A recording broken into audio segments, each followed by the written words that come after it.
kamu harus memotong taring. Inilah kekuatan Jawa. Orang Jawa jangan pernah melupakan kejawaan, warisan para leluhur Jawa. Jawa pernah menguasai separuh pelabuhan dagang dunia. Jawa mengalahkan Mongol. Jawa membantu Cina merdeka dari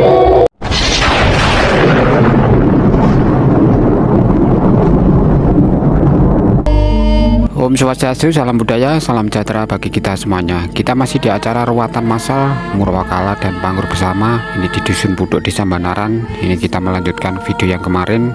Inilah semangatnya umat Hindu yang ada di tanah Jawa. Mereka selalu uri-uri budaya leluhur Jawa, dan mereka terus berbakti dan menjalankan ajaran Dharma sampai sekarang. Ini nanti kita akan cari informasi dari beliaunya, Bapak Suratnaya, yang pas di depan kita ini. Beliau adalah tokoh spiritual umat Hindu dari Bali yang hebat, dan beliau nanti akan menjelaskan terkait acara di malam hari ini. Lepas tebunya, kumur pakai air kelapa. Oke. Nah, aku muntahkan. Oke, sekarang tiduran lagi.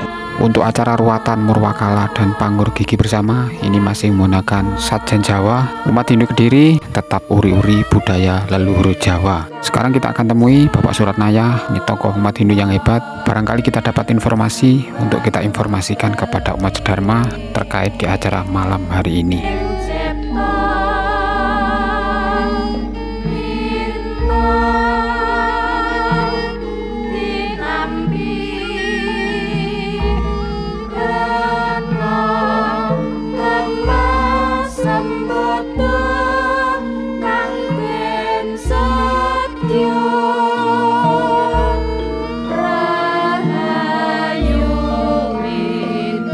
Selamat malam, Pak. Selamat malam. Pak, kami ingin mengetahui acara di malam hari ini terkait acara ruatan atau Panggur bersama. Biar umat Dharma tahu, Pak, apa makna dan tujuannya. Pertama, saya perkenalkan diri saya dulu ya. Saya ini tinggal di Jakarta. Saya ketua Yayasan Dharma Sarati. Sekaligus saya juga salah satu pengurus PHDI Pusat. Nama saya Dewa Aji Suratnaya. Di Parisade Pusat, saya sebagai Wakil Ketua Sabaulake bidang keagamaan dan spiritualitas Hindu. Nah, memang acara ini salah satu pemberangkat saya, tapi yang operasional teman-teman di sini, Mas Sutio dan kawan-kawan di sini, ya. Nah, ini ada dua acara sebetulnya. Yang pertama tadi ini panggur gigi atau mentatah, ya, atau mesangeh atau potong gigi, ya. Nah, ini memang kalau di Bali kan ini selalu dilaksanakan untuk anak-anak yang akil balik ya, jadi sudah berangkat dewasa. Nah, jadi panggur gigi ini sebetulnya kalau di Bali ada sumber referensinya, sastranya ada, yaitu Kalapati, Kalatakwa, dan Lontar Semaradana. Kalau di Jawa ini lebih bersifat Purana, cerita. Ya, ada dua cerita di Jawa ini terkait dengan acara panggur gigi ini. Yang pertama terkait dengan kisah Batara Kala yang mencari ayahnya ke surga. Nah, di sana memang dia diberikan syarat, kalau mau ketemu ayahmu, kamu harus memotong taring. Nah, kenapa taring dipotong? Karena taring itu sifat keraksasaan, ya, sifat raksasa dipotong. Nah, demikian juga panggur ini sebetulnya tujuannya yang pertama mengurangi sifat keraksasaan dengan memotong taring. Walaupun secara simbolis ya kan nggak mungkin kita kikir begitu kan, nanti rusak saraf orang. Nah, secara simbolis taring dua ini kita asah, kita kikir. Secara simbolis itu mengurangi sifat keraksasaan. Nah, kemudian selain di antara dua taring ini kan ada 4 gigi seri di atas ini, ya kan? Taring kiri kanan di antaranya ada 4 gigi. Nah, jadi jumlah yang dikikir 6. Yang paling penting 2 taring, yang 4 gigi di atas. Kenapa yang di atas dikikir, yang di bawah enggak? Yang di panggur kenapa di atas? Karena di atas ini kan menekan yang di bawah, mengulangi sifat kita yang suka arogan, menekan orang-orang lain, ya. Jadi 6 gigi ini harus diasah, dikendalikan. Karena dalam konsep Hindu ada 6 musuh yang paling berbahaya, yang bahkan bisa menghalangi tujuan kita menuju alam kemoksan, menuju moksa ini. 6 ini, itu namanya sanripu, 6 musuh. 6 musuh itu yang pertama adalah kama, nafsu yang gak terkendali. Kedua, loba, serakah. Yang ketiga, pemarah, arogan. Nah, kalau 3 ini nggak dikendalikan, dia berkembang menjadi bingung. Orang kan bingung dia. Ya, bingung, kemudian dia seperti orang mabuk, mada. Ya, dari moha, bingung menjadi mada. Kemudian ketika melihat orang lain memiliki sesuatu, muncul rasa iri hati. 6 inilah yang disimbolkan sebagai 6 gigi, 2 taring, 4 gigi seri. Ini harus diasah, dihilangkan secara simbolis. Nah, ini biasanya dilaksanakan untuk anak-anak kita yang sudah akil balik, dia menjelang dewasa. Ya, sehingga ketika dia menjalani kedewasaan itu dia nggak ngawur, nggak liar dia. Nah, kita di Jawa itu selalu dilaksanakan, namanya pangur gigi. Di Bali namanya metatah, motong gigi. Ya, nah, itu tujuan kita. Makanya di sini kita lakukan sebagai bagian daripada yang namanya manusianya. Ya, jadi ritual terkait dengan perjalanan kehidupan manusia hidup. Ya, kalau mati nggak ada pangur lah, yang hidup ini yang penting. Nah, itu kita lakukan. Nah, tentu ritual tadi harus ada juga yang memandu. Maka kita dipandu oleh 2 resi, 2 pendeta Hindu. Yang satu itu Pandita Soekardi dari Tenger, yang satu lagi Resi Hasto Darmo Eka Telabah dari Sidoarjo. Beliau mandi, dia memandu. Nah, kemudian yang melaksanakan secara langsung termasuk saya tadi, namanya sangging. Sangging itulah yang sebetulnya melaksanakan langsung bagaimana pemotongan sifat-sifat buruk, sifat-sifat keraksasaan itu yang kita lakukan tadi.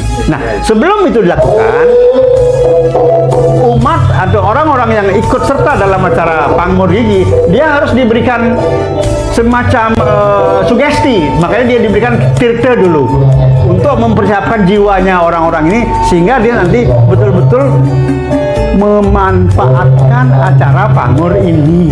Nah, jadi itu cerita tentang pangur. Nah, yang kedua, nanti ada, kan kita ada wayangan ya. Wayangan itu wayang Murwapolo. Nah, itu sebetulnya juga konsep di Jawa. Memang kalau ada acara ruwatan itu sebetulnya memperbaiki sifat-sifat buruk yang dalam diri. Kalau tadi misalnya sanripu, kalau ruwatan hampir menyeluruh.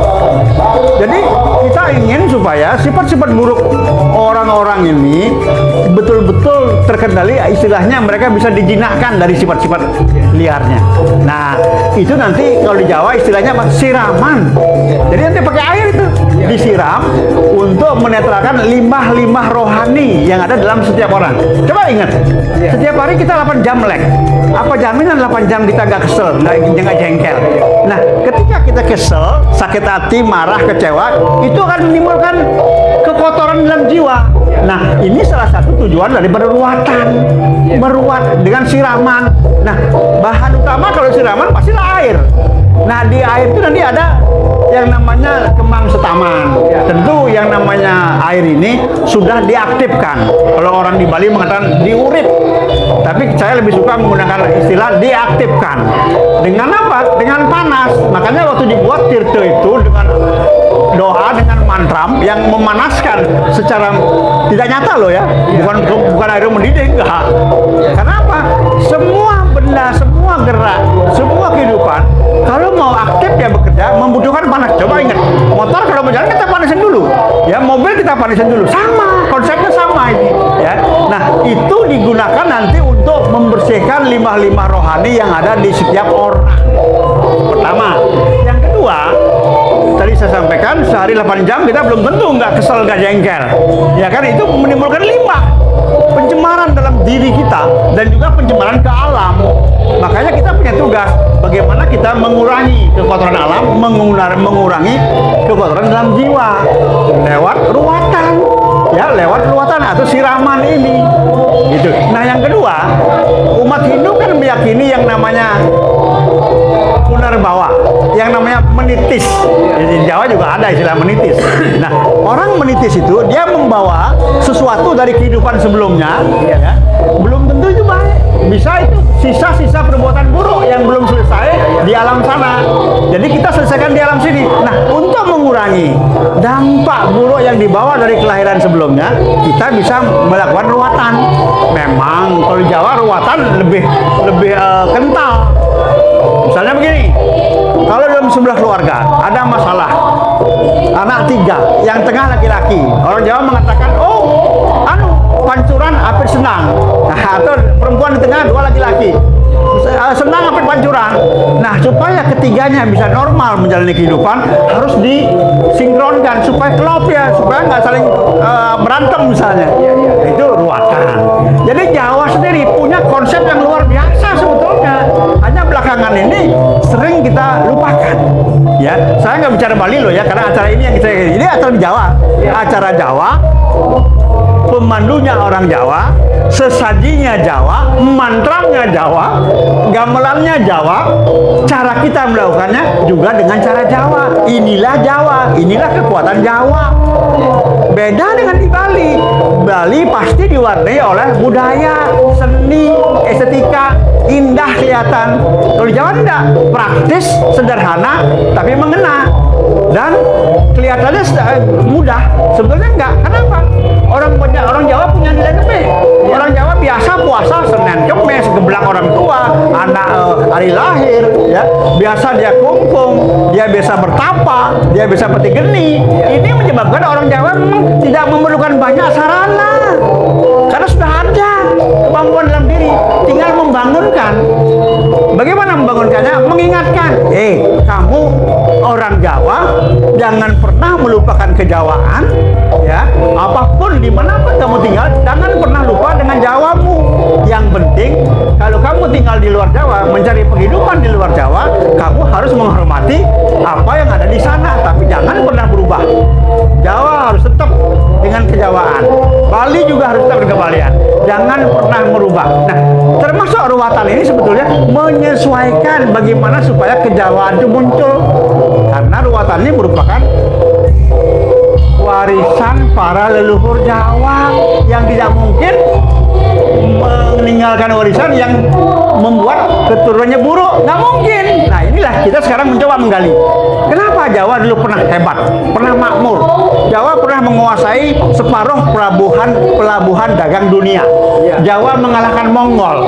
Jawa membantu Cina merdeka dari penjajahan Mongol. Bayangkan. Makanya kita mencoba menggali. Apa sih? Kenapa sih bisa leluhur Jawa seperti itu? Salah satunya dengan ruwatan, pangur. Nah, mungkin itu yang bisa saya sampaikan untuk Jejak New ini, ya. Selamat berjuang. Semoga Jejak New selalu berkembang dan menjadi lebih hebat, lebih hebat, lebih hebat.